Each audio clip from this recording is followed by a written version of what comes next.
காலையிலே எழுந்தவுடனேயே அவன் குளித்தாக வேண்டும். ஒரு நல்ல ஹிந்து. தினசரி குளிப்பதாலேயே ஆண்டவனுடைய அனுகிரகம் வந்துவிடுமா என்று கேட்பவர்கள் பலர். ஆண்டவனுடைய அனுகிரகம் வருகிறதோ இல்லையோ, புற உடம்பு சுத்தமாகிறது.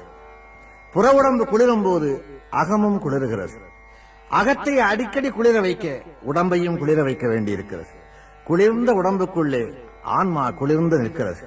குளிர்ந்த ஆன்மாவுக்குள்ளே ஆண்டவன் சுடர்விட்டு பிரகாசிக்கிறார். நெற்றியிலே ஏன் விபூதி பூச வேண்டும் அல்லது திருமண் இட வேண்டும்? திருநீரு அல்லது திருமண் எதற்கு? சைவர்கள் திருநீரு பூசுகிறார்கள், வைணவர்கள் திருமண் இடுகிறார்கள். வார்த்தைகளை கவனியுங்கள். அது திருநீரு, இது திருமண். கல்யாணம் ஆகாதவர்கள் இறந்து போனால் அவர்களுடைய உடலை பூமிக்குள்ளே புதைக்க வேண்டும் என்பது இந்துக்களுடைய விதி. கல்யாணம் ஆகி வாழ்ந்தவர்கள் இறந்தால் அவர்களுடைய உடலை எரிக்க வேண்டும் என்பது இந்துக்களுடைய விதி. கல்யாணம் ஆகாத உடம்பு மண்ணோடு கலந்து சாந்தி அடையவும், கல்யாணம் ஆகி சாந்தி அடைந்த உடம்பு விண்ணோடு கலந்து ஐக்கியமாகவும் இந்த இரண்டையும் அவர்கள் தேர்ந்தெடுத்தார்கள். அந்த விபூதியை ஏன் பூசச் சொல்லுகிறார்கள்? திருநீரை. காலையிலே எழும்போதே இந்த உடம்பும் இப்படித்தான் நீராக போகிறது என்று அடிக்கடி நினைத்தால் தவறு செய்ய தோன்றார், பாவம் செய்ய தோன்றார். என்றைக்கு இந்த உடம்பு நெற்றியிலே இருக்கிற இந்த நீராகுமோ என்ற எண்ணம் வந்தால் அன்றைக்கு யோகியனாக இருக்க சொல்லும். ஒரு நாளோடு பூசி விட்டு விட்டால் ஒரு நாள் மட்டும்தான் நீ யோகியனாக இருக்க முடியும். தினசரி நீ பூசிக்கொண்டே இருந்தால் தினசரி யோகியனாக இருக்க முடியும். திருமண் என்று அதை ஏன் அழைக்கிறார்கள் என்றால், இது மண்ணாகவும் போகக்கூடும் என்பதாலேதான். ஒன்று மண்ணாகலாம் அல்லது நீராகலாம் என்பதாலேதான். அதனாலேதான் மண் இடுவதும் நீர் பூசுவதும் இந்துக்களுடைய பழக்கமாயிற்று. இன்னொன்று, காலையிலே எழுந்தவுடனே ஒரு இந்து குளித்துவிட்டு விபூதி பூசி அல்லது திருமண் இட்டு அரை மணி நேரமாவது அல்லது ஒரு மணி நேரமாவது பூஜையிலே அமர்கிறானேயே, இதுவரையிலே அதற்கு ஒரு விளக்கம் எனக்கு தெரியாமல் இருந்தது. இன்றைக்கு வியாதிகள் எவ்வளவோ வந்திருக்கின்றன, அந்த வியாதிகளுக்கு மருந்துகளும் வந்திருக்கின்றன. ஆனால் அந்த நாளிலே இந்த வியாதிகள் ஓரளவுக்கு இருந்தன, ஆனால் இவற்றுக்கு மருந்து இல்லை. மிக முக்கியமானது இரத்த கொதிப்பு என்கின்ற வியாதியாகும். இந்த இரத்த கொதிப்பு வியாதிக்கு மருந்தே இல்லை 25 ஆண்டுகளுக்கு முன்னால் வரை. அண்மையிலே மகரிஷி யோகி அவர்கள் கார்டியோகிராஃப் போட்டு டாக்டர்கள் கூட ஒப்புக்கொள்ளக்கூடிய அளவிலே ஒரு புத்தகம் எழுதியிருக்கிறார்.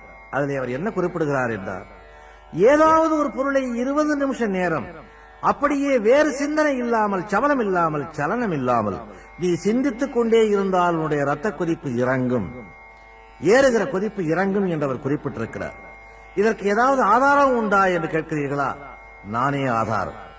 அந்த 20 நிமிஷமும் நீ ஆண்டவனைத்தான் நினைக்க வேண்டும் என்று நினைப்பதில்லை.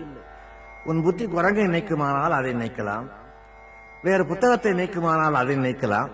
ஏதாவது ஒன்றைத்தான் அந்த 20 நிமிஷம் நினைக்க வேண்டும். அந்த ஒன்றையே பற்றி ஒன்றையே தொடர்ந்தால் அந்த 20 நிமிஷத்திற்குள் ரத்த கொதிப்பு இறங்கி விடுகிறது. அதனாலேதான் அந்த ஒன்று ஆண்டவனாக இருந்தால் கொதிப்பும் இறங்கும், கடைசி காலத்திற்கு புண்ணியமும் கிடைக்குமே என்று இந்துக்கள் தியானத்திலே அமர்கிறார்கள். தியானம் என்பதனுடைய நோக்கமே அதுதான். தியானம் செய்வதன் மூலமாக விதியை வென்றுவிடலாமா? விதி விதி என்று இந்துக்கள் சொல்கிறார்களே, அந்த விதியை தியானம் வென்றுவிடுமா என்றால், விதியை தியானம் வெல்லுகிறதோ இல்லையோ, ஒரு கட்டுப்பாட்டுக்குள் கொண்டு வந்து நிறுத்துகிறது. அந்த விதியை ஏற்றுக்கொள்ளக்கூடிய பக்குவத்தை உனக்கு தந்து விடுகிறது.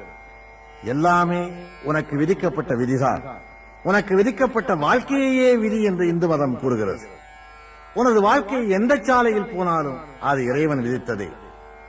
நானோ நீயோ கர்ப்பப்பையில் இருக்கும் போது நாம் போகிற பாதைகளும் சாக போகிற இடமும் நேரமும் நம் மண்டை ஓட்டுக்குள் திணிக்கப்படுகின்றன.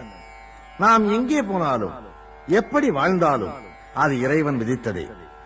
மனதின் சிந்தனை போக்கு எப்படி வேண்டுமானாலும் போகலாம், ஆனால் அது நடப்பதும் நடக்காததும் நம் விதிக்கோடுகளில் அடங்கி இருக்கிறது.